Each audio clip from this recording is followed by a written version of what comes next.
If you have too many hosts, you need to subnet. So you need to divide your subnet. So let's think about this really quick. If I have in my office building, let's put the marketing here, and let's say we have operations, and we have accounting, and then what's going to be on the bottom floor? I don't know. Administration, they like the bottom floor. I don't know. They hate going up the stairs. All right. Okay, so this is our 3-story office building. And let's just say, for imagination's sake, we have 200 computers on each floor. So there's 200 here. Let's say there's 100 of these and 100 of these. And then there's another, I don't know, let's put some more operations down here. So let's say there's 50 operations and 150 administrators. All right? The way our cables go is all the cables go into a closet, just like we had. And we have a big switch here that has, 200 ports.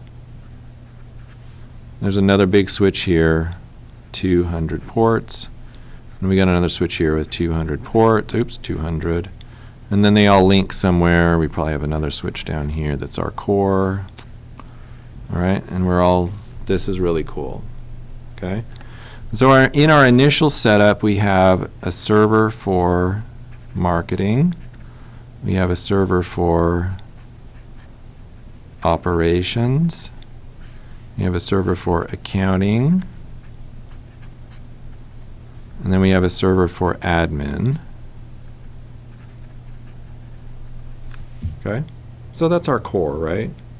Now we've decided, look, 604 stations plus an internet connection, that's just too much stuff. Okay?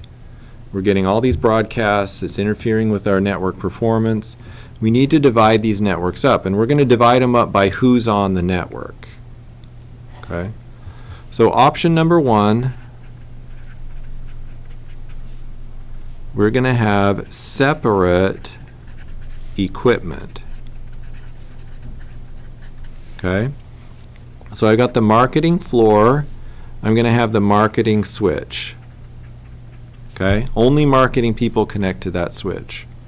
I'm going to have operations. All of those cables I'm going to run into an operations switch. And then all the accounting I'm going to run into an accounting switch. All right? I have some more operations people on the bottom floor. They're going to have to, because it has to be on that floor, they have to have their own operation switch. And then my admin, they're going to have their own switch too. Okay, can you all see that idea? So up here, just looking at this floor, operations and accounting are all on the same switch. These operations people and admin are on the same switch. But down here, in order to keep their traffic sort of separate from each other, we establish new subnets. Okay? So for marketing, I can now hang the marketing server on the marketing switch. I'm going to hang, it looks like I'm going to put in another switch here for operations. And I'm going to hang off the operations server off of there. Oops, that's not fitting very well, sorry. Accounting and admin, okay? So this is our number 1 option.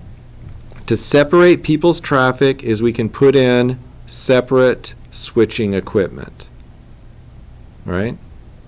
So we have all these separate switches all over the place. To connect together, we have to put in a router. So to connect everyone together, I'm going to have to put in a router. There's marketing, operations, I have accounting, and administration. So a router connects them together.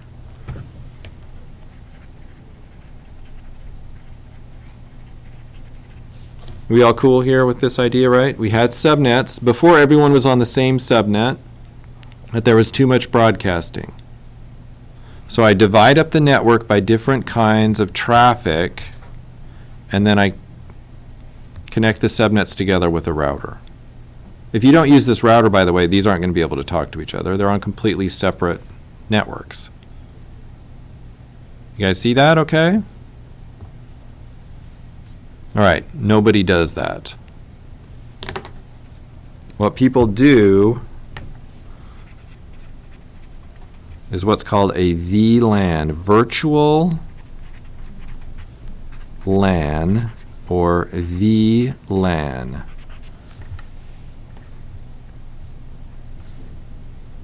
Does the name VLAN sound familiar?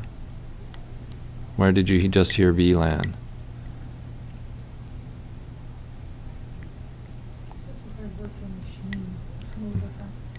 You've heard virtual machine. Oh, you just heard VLAN on Thursday.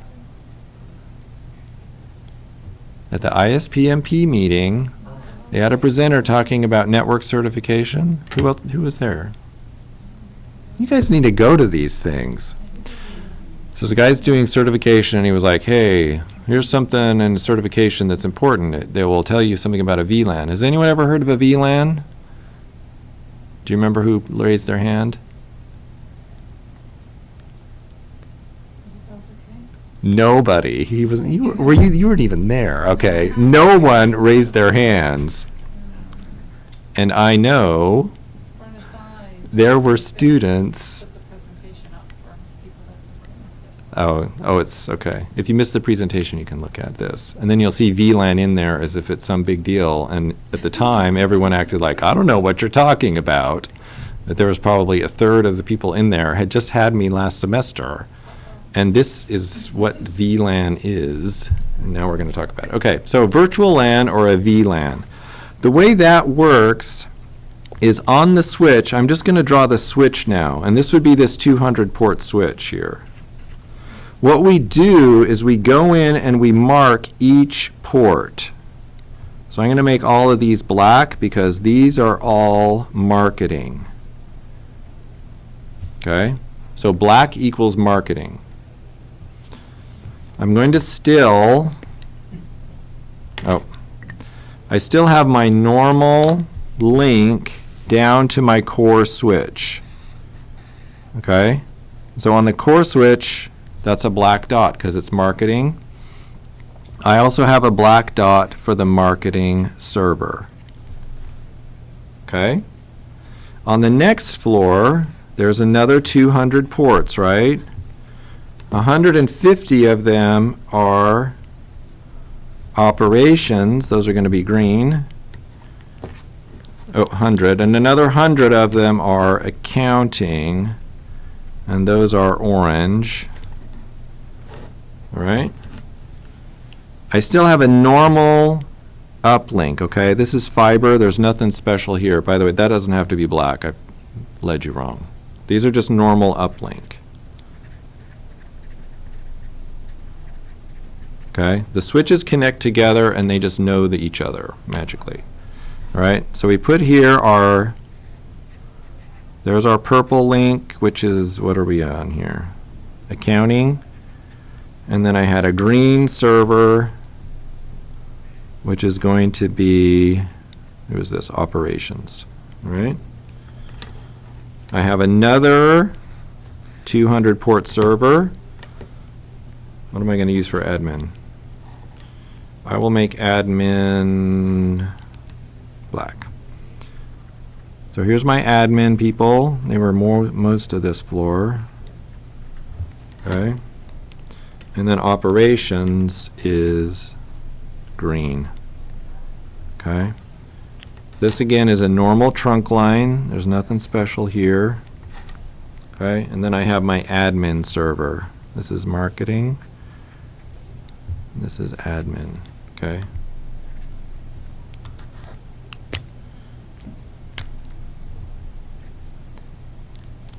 All right. So, what does this mean?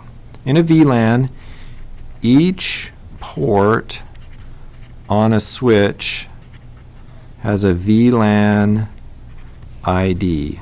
Okay? That's why I'm saying, like, these are all marketing. So they have a VLAN ID for marketing. Sorry, I don't have enough colors.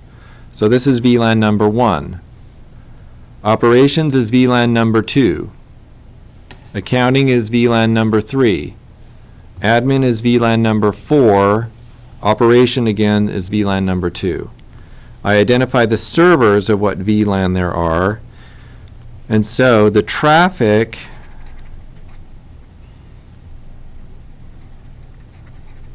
with each VLAN ID is separate. They don't see broadcasts from each other, okay? So if this operations server sends out a broadcast, it only goes to the green, okay? That's awesome. Only goes to the operations people.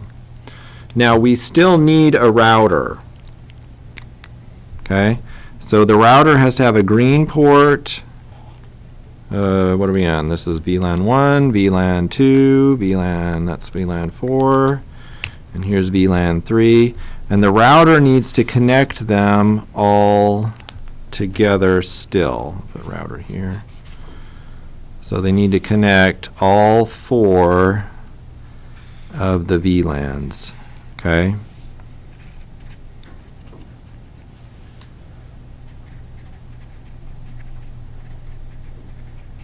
So the router still connects those subnets together. The traffic is segregated from each other for each different VLAN, but it's on the same physical switch, okay? This is another one of those managed switches, right? We have to go in and we have to say each port that belongs to which VLAN. There's this big joke, I think it was on Seinfeld, and they got a label maker. You guys ever heard of anything more nerdy than a label maker, and you're going to put your name on everything you have? Guess who uses label makers? It's got 2 thumbs. Well, no, I don't have one, but they got 2 thumbs, and you're looking right at them. So you're going to have to get a label maker, and you'll have things like the VLAN ID, you know, like VLAN 3, and then you'll have like what port it's, all this stuff. You have to label all your stuff, because this is, you know, there's a port right here. You guys saw in the patch panels it had labels on the top. You can label stuff. Welcome to label world. And whatever you plug in here, now that's VLAN 3, and you got to know it, because if you know, right here, if someone comes in their operations, you got to make sure their network cable goes into the right plug. This is fun times. At ODU they do it, at least in Constant Hall, they separate the student traffic from the office traffic. Basically all the offices are in one subnet, and then all of the other, like the classrooms, those are on another subnet, and then the labs are on a different subnet. I think there's lots of different subnets. But anyway, they do it like this. The phones are also differentiated, but that's another thing too. Okay? So, I want you to look. Option number 1, remember we had completely separate equipment for each department. Option 2, we use VLANs. They are equivalent, okay? So here, you know, all the operation stuff, even though they're clustered on these two switches here, their traffic is still segregated just the same as if we did it this way with 2 separate switches, okay? So these 2, that's why it's a virtual LAN, right? It's not physically separated, they're virtually separated. Okay, and the switches will handle it, and they are very happy. So one more little advanced switch thing. So like he said, certification, you're going to get some money. This is basically or the equivalent. Remember, this would be physically separated. Here they're virtually separated. There might be times when people run it on completely separate equipment, but it's so much easier to do it this way. Yeah, it's basically with permissions, yeah. So here the traffic itself, and this is more about the network performance than actually security, because you just want to keep, like, I don't know, the administration people think they're really cool, and maybe their traffic, you know, they don't have as much broadcasting. Well, their network will actually perform better because they don't have as much broadcasting. But it works the same here as it does here when they were on a separate switch. This just means we only have one huge switch to work with, and we just get paid more money because it's harder to manage that kind of stuff. Okay, so that was VLANs.